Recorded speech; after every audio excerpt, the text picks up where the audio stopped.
selva peruana y indiscutiblemente a las comunidades nativas, ¿no? Siguiente diapositiva, por favor.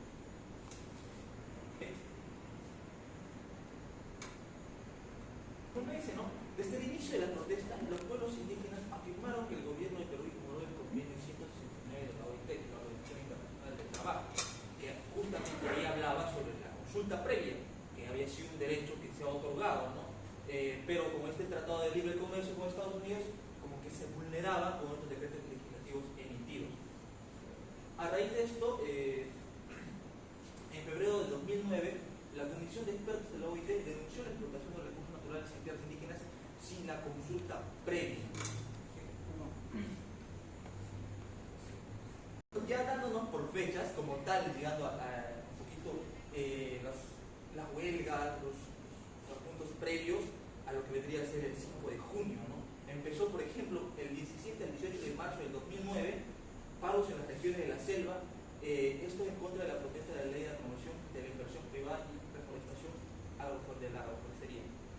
En 19 de mayo de 2008, las organizaciones campesinas y nativas de la Amazonía critican el decreto legislativo 1015 que reducía la participación y consulta.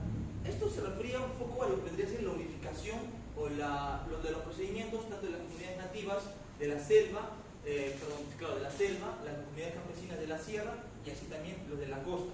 ¿Qué hacía? Que básicamente los agrupaba en uno solo y su procedimiento era tanto que un poco alejado, ¿no?, de la realidad de cada una de estas comunidades, costa, sierra y selva. Asimismo, lo que pasa es que también se les reduce la participación para decidir si van a, digamos, arrendar una parte de su territorio, quizás de su propiedad, o dar al Estado, ¿no? Porque antes se daba un mínimo del 66% de la participación de la comunidad que debía ejercer ese voto, reduciéndolo hasta un 55-50%.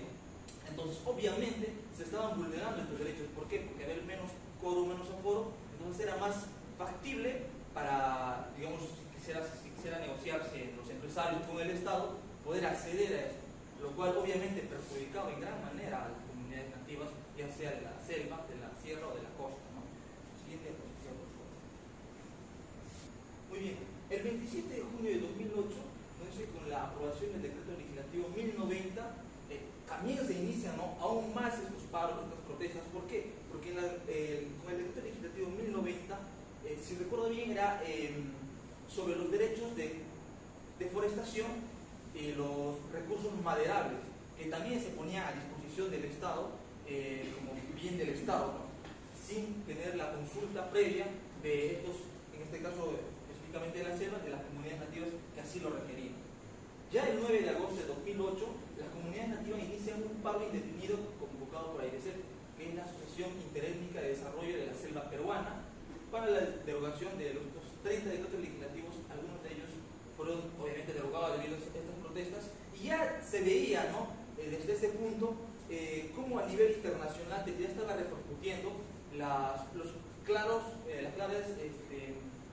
vulneraciones que se daban a los derechos de los pueblos indígenas.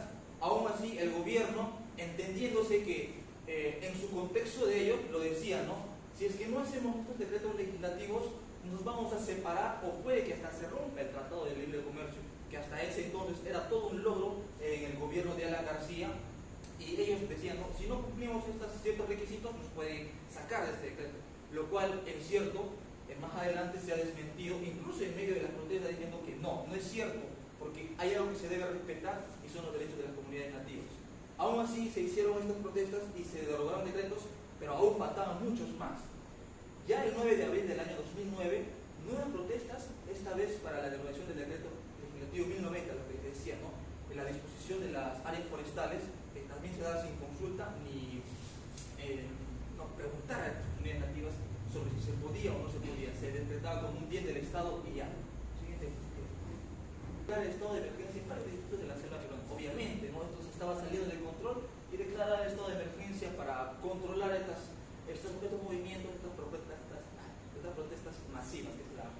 Ya el 15 de mayo de 2009, Alberto Pizarro, que era el líder, por decir, de estas comunidades nativas, asimismo de AIDESEP, convoca, ¿no?, a prácticamente a rebelarse. ¿Por qué? Porque todas estas conversaciones, estos diálogos que se han dado con el gobierno no daban fruto. Es más, esto más encendía la llama, ¿no? Un ejemplo claro para compararlo, yo podría compararlo con las declaraciones que hace, por ejemplo, hoy en día Dina Boluarte, ¿no?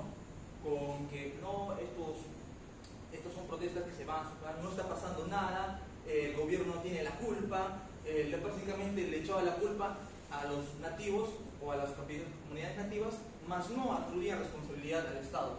Es más, en algunas entrevistas que se les daba tanto al ministro de Economía y Finanzas preguntándole, ¿no? ¿Por qué Bagua o los distritos de la selva se ven tan abandonados? Y si bien es cierto, hacía referencia al presupuesto de que el Perú obviamente no tiene presupuesto para todo el mundo y se le da lo que se puede, llegando al punto de decir palabras como diciendo, no jodas, no alcanza para todos. Y esas declaraciones aumentaban mucho más la llama para que sigan las protestas. Y a consecuencia de esto, como dice, ¿no? Alberto Pizarro convoca a rebelarse y regirse bajo las leyes y costumbres de sus pueblos originarios.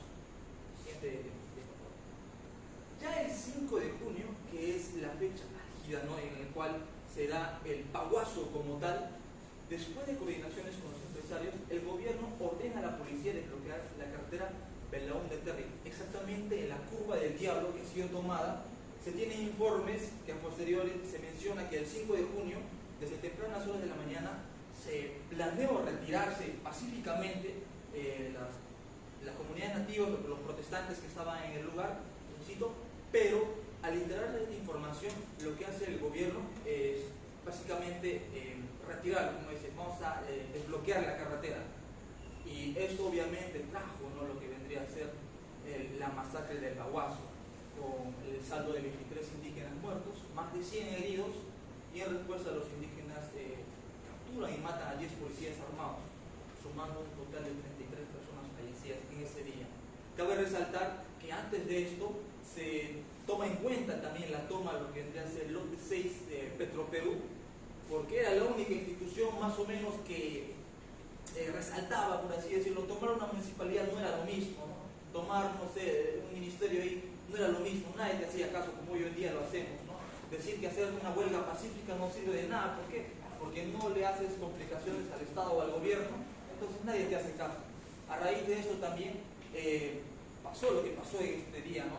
Pero más antes, como les decía, se hizo una toma del lote petrolero 6 de Petroperú, que ya encendían las alarmas, y aún así no se tomó las medidas correspondientes, llegando al fatídico día en el cual 33 personas fallecen en un solo día.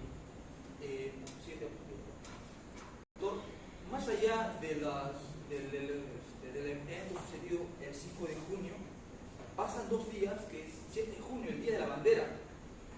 Lo que más quizás da cólera o no sé, aúna más la protesta de los nativos indígenas es que el 7 de junio da el presidente en ese entonces, Alan García, un discurso, ¿no? Obviamente refiriéndose al Día de la Bandera y básicamente tratando de despectivo a lo que vendría a ser las protestas, sin ninguna importancia ni relevancia. Va a ser como que no pasó nada aquí. Y a raíz obviamente de esto repercute en lo que vendría a ser en la TV y los periódicos, que esto lo voy a explicar